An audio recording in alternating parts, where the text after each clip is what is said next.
नमस्कार दोस्तों। आपका स्वागत करता हूं आप ही यूट्यूब चैनल में। वीडियो को स्टार्ट करने से पहले आप सभी से रिक्वेस्ट करूंगा, अगर अभी तक आपने चैनल को सब्सक्राइब नहीं किया तो से request to all of you, please channel को सब्सक्राइब कीजिए। तो चलिए स्टार्ट करते हैं। जहां पर देखिए आज हम लोग डिस्कशन करेंगे अबाउट शेयर मार्केट, शेयर बाजार के बारे में, जहां पर देखिए पॉजिटिव एंड नेगेटिव ट्रिगर दोनों को चेक किया जाएगा। साथ साथ इंपॉर्टेंट डेटा जो आने वाले सप्ताह में रिलीज होगा ना, उसको भी हम लोग कवर करने वाले हैं। चलिए स्टार्ट किया जाए। यहाँ पर सबसे पहला चीज़ है कि अगर हम लोग अगर जो latest development US Iran war को लेकर के यहाँ पर हुआ, वो जानना सबसे पहले जरूरी है कि क्या चल रहा है एक्चुअली। तो यहाँ पर देखिए यूएस ने ओपनली कहा है, वो डिमांड कर रहे हैं अनकंडीशनल सरेंडर, जिसको ईरान का कहना है कि हम लोग इसको मानने वाले नहीं है। सबसे पहला चीज ईरानियन लीडरशिप में क्या है कि ट्राई पार्टी काउंसिल जो रहता है, जो करंटली मैनेज कर रही है after death of supreme leader, तो ये पूरे काउंसिल को मैनेज कर रही है। एनर्जी मार्केट में 20% ग्लोबल ऑयल और एलएनजी प्राइसेस में देखिए अच्छा खासा उछाल देखने को मिला है। एंड कतार का कहना है कि फर्दर प्रोडक्शन यहाँ पर हॉल्ट हो सकता है, शट डाउन हो सकता है। मिलिट्री एसेट्स में चेक करेंगे तो थर्ड यूएस कैरियर जो रहता है ईरान की ओर बढ़ रही है, ऐसा अपडेट आ रहा है। साथ साथ रह के ट्रम्प की तरफ से अपडेट आ रहा है कि कुछ बड़ा बॉम्बिंग हो सकता है, ऐसा सा अपडेट आ रहा है। तो देखिए हर दिन एक कुछ ना कुछ नया न्यूज़ आएगा। कभी आएगा कि इराक ने बम पटक दिया ईरान के ऊपर में, ईरान ने कुछ कर दिया, तो ये हमेशा आते रहेगा। लेकिन हमारे लिए ये इतना इंपॉर्टेंट नहीं है, बिकॉज ये युद्ध जो रहता है हो सकता है 1 महीना, 2 महीना, 3 महीना खिंच सकता है। हालांकि ट्रम्प का कहना है कि 1 सप्ताह या 10 दिन के अंदर में खत्म हो जाएगा, लेकिन अगर मान लीजिए खिंच भी जाएगा तो हमारे लिए इंपॉर्टेंट वो नहीं है। हमारे लिए इंपॉर्टेंट है कि क्रूड का प्राइसेस क्या है, क्या चल रहा है, साथ साथ स्टेट्स ऑफ हॉर्मुज को लेकर के क्या अपडेट आता है। अभी करंटली क्या है, ये तो नेगेटिव है, देख सकते हैं डब्ल्यू क्रूड में 12%, ब्रेंट में 8.52%, एंड इसका इंपैक्ट ऑलरेडी हमारे मार्केट में आ चुका है। फ्राइडे के दिन में बहुत जोर से अगर चेक कीजिएगा 230 के राउंड में गिर चुके थे, बिकॉज उसी समय अपडेट आया था कि क्रूड $150 तक जा सकता है, एंड इस कारण से हम लोग तेजी से वहां पर गिरे थे। तो बहुत मैटर करेगा स्टेट्स ऑफ हॉर्मुज से लेकर के से क्या अपडेट आता है। यहाँ पर ये रीजन जो है ये सबसे इंपॉर्टेंट है कि यहाँ से क्या अपडेट आता है, क्या शिप को जाने दिया जा रहा है, नहीं जाने दिया जा रहा है, यूएस कैसे मदद करेगा, ये सभी चीज़ों को, इंश्योरेंस कंपनी को लेकर के क्या अपडेट आता है, क्या इंश्योरेंस फिर से स्टार्ट हो जाएगा, शिपिंग को लेकर के जो इंश्योरेंस वो स्टार्ट होगा, ये सभी चीज़ इंपॉर्टेंट रहेगी। बिकॉज देखिए ईरान को भी अपना घर चलाना, अपनी कंट्री को चलाना, तो तेल बेचने की कोशिश करेगा। तो हो सकता है थोड़ा सा यहाँ पर अपना जो शक्ति है उसको कम करे, और साथ ही साथ ये कंट्रीज जो रहता है, इनके जो नेबरिंग कंट्रीज हो सकता है ये भी सपोर्ट करने लगे। तो ये सभी चीजें हैं, यहाँ से क्या अपडेट आता है वो मैटर करने वाला है इस एरिया से, स्टेट्स ऑफ हॉर्मुज से। अभी अगर करंटली चेक करेंगे लेटेस्ट क्या हुआ, तो एक ही अच्छी चीज क्या आ रही है कि ईरान ने कहा है कि देख सकते हैं स्टेट्स ऑफ हॉर्मुज कारो में स्टार्ट मूविंग। इनका कहना है कि हो सकता है फिर से स्टार्ट हो जाए as Iran signal pause in attack. देखिए वो अटैक जो कर रहे हैं उसको रोक सकते हैं, ये अपडेट आ रहा है। साथ साथ ये भी आ रहा है कि ईरान के पास जो जो मटेरियल जो होता है ना बम गिराने के लिए सब कुछ रहता है वो कम है। यहाँ पर जो उनके पास जो मिसाइल जो रहता है ना वो थोड़ा कम पड़ता चला, ये भी खबर यहाँ पर आ रही है। तो ये यहाँ पर एक अच्छी खबर है कि स्टेट्स ऑफ हॉर्मुज में यहाँ पर थोड़ा राहत मिल सकता है ईरान की तरफ से। सेकंड है लोगों की तरफ से आ रहा है अपडेट, ये ट्रैक किया गया है, यहाँ बताया जा रहा है कि Pushpak and then Parimal through Hormuz. तो जो स्टेट्स ऑफ हॉर्मुज जो रहता है ना, वहां से दो हमारे जो शिप्स जो रहते हैं ऑलरेडी गुजर चुके हैं, वो जा चुके हैं सेफली, देख सकते हैं। तो इस India shipping corridor still open with Iran. Indian cargo ship Pushpak and Parimal transit the states of Hormuz amid US Iran tension. Marine tracking data shows a diplomatic contact continue, यानी कि ईरान से हम लोग अभी भी डिप्लोमेटिक कॉन्टैक्ट में है, and वहां से दो हमारे जो इंडियन कार्गोज रहता है वो सेफली वहां से जाना दोनों कर पा रही है। ये यहाँ पर एक अच्छी खबर देखने को मिल रही है। देखिए दो बड़े अपडेट मैंने आपको बता दिया हॉर्मुज को लेकर के। साथ ही साथ एक और अपडेट है कि बहुत सारे जो बिलियनर्स हैं, जैसे कि यहाँ पर नाम बताया जा रहा है the billionaire buccaneer braving the streets of Hormuz, इनके कई शिप्स जो रहता है वहां से गुजर रहे हैं, वहां से निकल पा रहे हैं। तो Dynacom tankers owned by 79-year-old George Procopiou has sent at least 5 tankers through the strait since the outbreak of war with Iran, making it one of the few legal operators willing to brave the journey. तो यहाँ पर ये देखने को मिल रही है। तो देखिए अच्छी खबर वहां से आ रहा है, ऐसा नहीं कि सब कुछ बंद हो गया, कुछ ना कुछ वहां पर हो रहा है। तो हम लोगों को बस वॉच करना है कि स्ट्रेट्स ऑफ हॉर्मुज से क्या अपडेट आता है। साथ ही साथ अभी एक और अपडेट है कि ईरान के प्रेसिडेंट देख सकते हैं Pezeshkian apologizes to neighbouring countries for attack will not strike unless, देख सकते हैं। तो इनका कहना है कि हम लोग यहाँ पर अटैक नहीं करेंगे, जैसे भी करंटली हम लोगों ने देखा था ना कि यूएई में, सऊदी अरेबिया में, सब में अटैक कर रहे थे। इनका कहना है कि मान लीजिए अटैक आपकी तरफ से आएगा तो हम लोग इसको डिप्लोमेटिक वे में सॉल्व करने की कोशिश करेंगे। हमारे तरफ से अब नेबरिंग कंट्रीज में कोई अटैक नहीं होगा। Iran president Masoud Pezeshkian apologized to neighboring countries for recent attacks, saying Tehran will avoid targeting regional states unless assault on Iran originates from their territory, साथ साथ उसे डिप्लोमेटिक वे में बातचीत करके हल करने की कोशिश की जा सकती है। तो देखिए कुछ अच्छी चीज़ें भी इस वीकेंड में देखने को मिला है, ये देख सकते हैं 7 मार्च को दोपहर के वक्त में अपडेट आया था। तो कुछ चीज़ें अच्छी हुई है जो हमारे मार्केट में असर मंडे के दिन में देखने को मिल सकता है।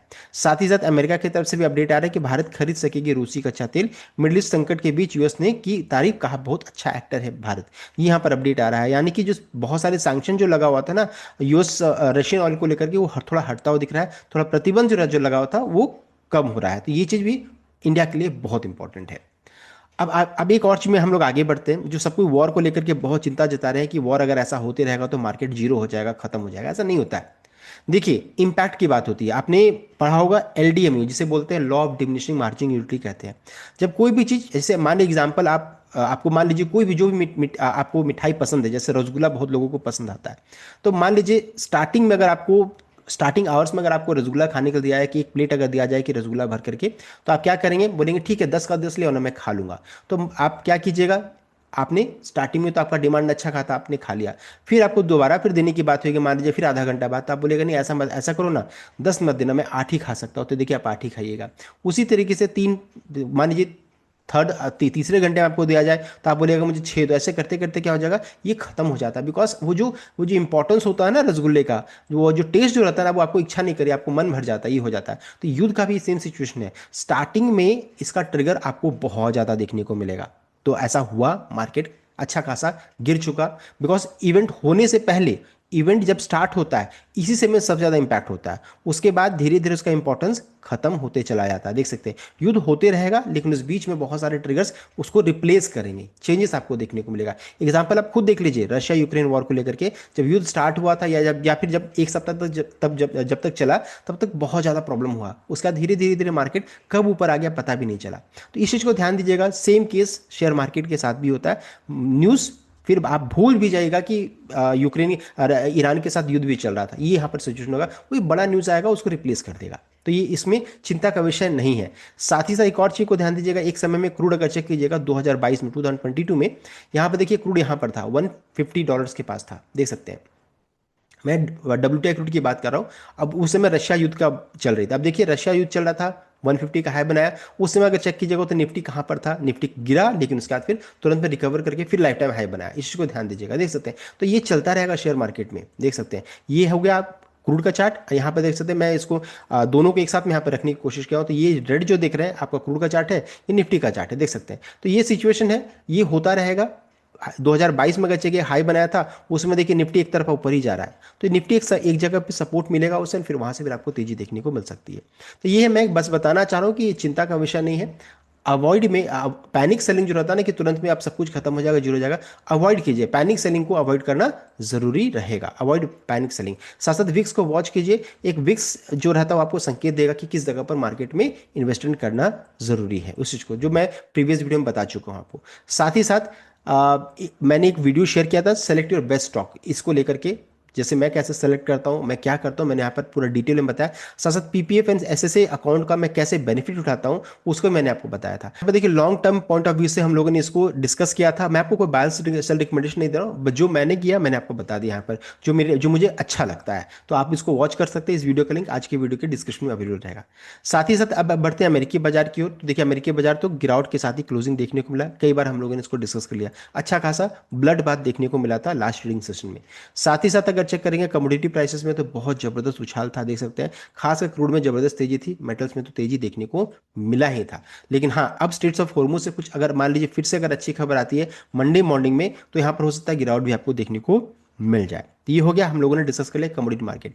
गिफ्ट निफ्टी कितना गैप डाउन हो सकता है, तो करंटली दिखा रहा है कितना 246 पॉइंट गैप डाउन दिखा रहा है, लेकिन बहुत सारे इसमें पॉजिटिव ट्रिगर भी आ गया है। तो हो सकता है ये गैप डाउन अब थोड़ा कम हो, या फिर हम लोग जिस जगह पर क्लोजिंग लिए हैं उसी जगह पर आपको ओपनिंग भी देखने को मिल जाए, 50-25 पॉइंट इधर उधर हो सकता है, इस चीज को ध्यान दीजिए। लेकिन करंटली क्या है, 246 पॉइंट गैप डाउन है, ये एक्सपेक्टेशन है, बिकॉज बहुत सारे पॉजिटिव हुई है। तो हो सकता है 240 नहीं, हो सकता है 150 या फिर 100 पॉइंट ही गैप डाउन रहे, ये चीज यहाँ पर है। और मान लीजिए कुछ न्यूक्लियर को लेकर के थ्रेट अगर आ जाता है तो ये 240 बढ़कर के हो सकता है 300 400 भी जा सकता है। तो इस चीज़ को ध्यान दीजिएगा। सबसे इंपॉर्टेंट लेवल क्या रहेगा हमारे लिए, तो 24,000 से लेकर के 24,300 को वॉच करना सबसे जरूरी है। 24,300 इसलिए इंपॉर्टेंट है बिकॉज कई बार इसी जगह पर हम लोग सपोर्ट लिया, अगर ये टूटे लेवल टूटेगा तो 24,000 साइकोलॉजिकल सपोर्ट है, ये भी टूट जाएगा तो फिर 22,000 तक का रास्ता फिर साफ हो जाएगा। इस चीज़ को ध्यान दीजिएगा। तो ये लेवल को क्रिटिकली वॉच कीजिएगा। हम लोग ऑलरेडी टेक्निकल ब्रेकडाउन हो चुका है बिकॉज हम लोग दोनों मूविंग एवरेज के नीचे करंटली ट्रेड कर रहे हैं। इस चीज को ध्यान दीजिएगा। निफ्टी अभी डाउन ट्रेंड में है, बेरिश ट्रेंड में है, लेकिन सबसे क्रिटिकल लेवल सपोर्ट के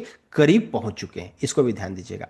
नेक्स्ट है बैंक निफ्टी जो रहता है, इसके लिए बहुत क्रिटिकल सपोर्ट 57,400 से 500 के रेंज में निकल कर आ रहा है। देख सकते हैं ये रेड कलर का लाइन है। अगर इसके नीचे चली जाएगी तो बैंक निफ्टी का भी ट्रेंड अभी जो इनडिसिसिव है वो तुरंत में बेयरिश साइड में हो जाएगा। तो इसको ध्यान दीजिएगा। अगर पिटाई ज्यादा होना होगा तो फिर बैंक निफ्टी में आपको ज्यादा पिटाई देखने को मिलेगी अगर ये लेवल टूटता है तब। इस चीज को ध्यान दीजिएगा। नेक्स्ट है, अगर चेक करेंगे एफआई डीआई डेटा, तो एफआई ने लास्ट ट्रेडिंग सेशन में देख सकते हैं 6,030 करोड़ का बिकवाली किया, उसके अगेंस्ट में डीआई ने 6,971 करोड़ का खरीदारी किया है, देख सकते हैं। मंथली डेटा चेक करेंगे एफआई का तो 21,831 करोड़ का इस मार्च मंथ में उन्होंने ऑलरेडी बिकवाली कर दिया है। ये आपका कैश का डेटा है। फ्यूचर्स को चेक करेंगे, फ्यूचर्स में भी अच्छी खासी बिकवाली है 2,065 करोड़ का, देख सकते हैं। एंड इंडेक्स ऑप्शन में 5,800 करोड़ का खरीदारी देखने को मिला है। ओवरऑल चेक कीजिएगा मंथली डेटा, तो एफआई ने अच्छी खासी बिकवाली किया, यानी कि एफआई डेटा फिर से नेगेटिव साइड में जा रहा है, नेगेटिव अभी भी है। उसके पीछे एक और भी रीजन है, वो है रुपए का कमजोर होना। रुपए लगातार कमजोर हो रहा है एंड ऐसा लग रहा है कि 92 के ऊपर में जाएगा, 93 के ऊपर में जाएगा तो फिर अच्छा खासा आपको ब्रेकआउट भी देखने को मिल सकता है। तो रुपए में कमजोरी बहुत बड़ा रीजन बन रहा है, क्योंकि जिस कारण से हमारे मार्केट में अभी एफआई आ नहीं पा रही बिकॉज उनको रिटर्न ही नहीं आ रहा है। नेक्स्ट एडीआर को चेक करेंगे तो विप्रो एडीआर में 4.5% का उछाल, 4.50%, इन्फोसिस 0.28, एचडीएफसी बैंक में 3% का गिरावट, आईसीआईसीआई बैंक में लगभग 2% का गिरावट देखने को मिल रहा है। तो बैंकिंग एडीआर में गिरावट है, आईटी एडीआर में तेजी देखने को मिल रही है।